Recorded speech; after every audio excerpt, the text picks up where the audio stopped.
শিল্পী kitchen blog like করুন, subscribe করুন। এখন ফুলকপির তরকারি হবে। একটু নুন দিয়ে কপিটাকে সেদ্ধ করে নেব। ডাল, সবজির ডাল হয়ে গেছে, আবার শাক ভাজা হবে আর বেগুনি হবে। তা বেগুনিটা করব সেই অনেকটা পরে, হাজব্যান্ড আসবে তারপরে। এখন ফুলকপিটা, শাক ভাজাটা আর ডালটা করে নিয়েছি। আর হচ্ছে বেগুনের বড়াটা বানাবো অনেকটা দেরিতে। আর ভাতও একসাথে হবে, গরম গরম ভাত খাই আমরা, ভাত ঠান্ডা হয়ে গেলে খাই না, সে ভাতটাও একটু দেরিতে বসাবো। তাই এখন ফুলকপিটা, এখন তরকারিটা করে নিচ্ছি। আদা লঙ্কাটা বেটে নেব। কপিটা সিদ্ধ হয়ে গেছে, এবার ঝোলটা ঝরিয়ে নেব। তেলটা ঢেলে দিচ্ছি, ফুলকপি আলুটা ভেজে নেব।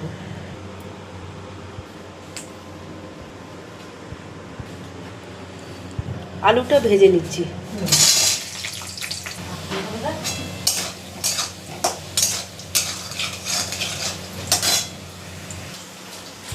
কপিটা দিয়ে দিচ্ছি, দেখুন ভেজে নিচ্ছি।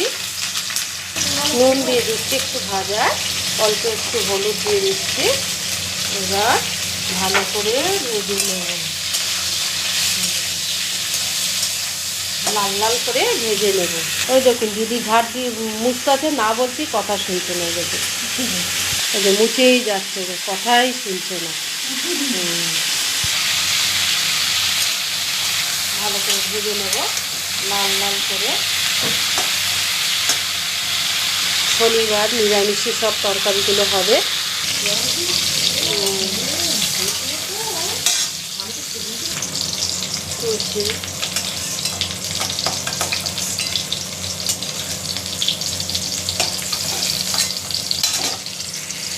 ফোড়নটা দিয়ে দিচ্ছি, দেখুন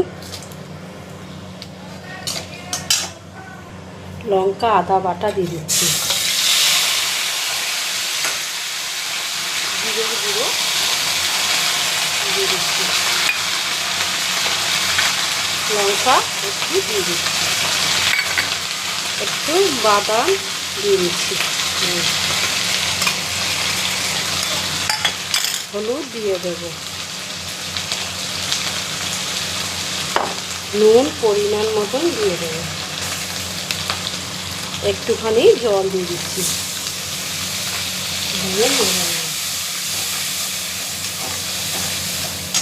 ভালো করে কষিয়ে নেব। টমাটোটা দিয়ে দিচ্ছি,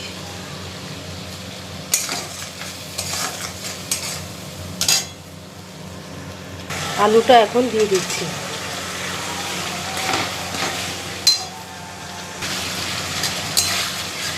ভালো করে কষিয়ে নিচ্ছি।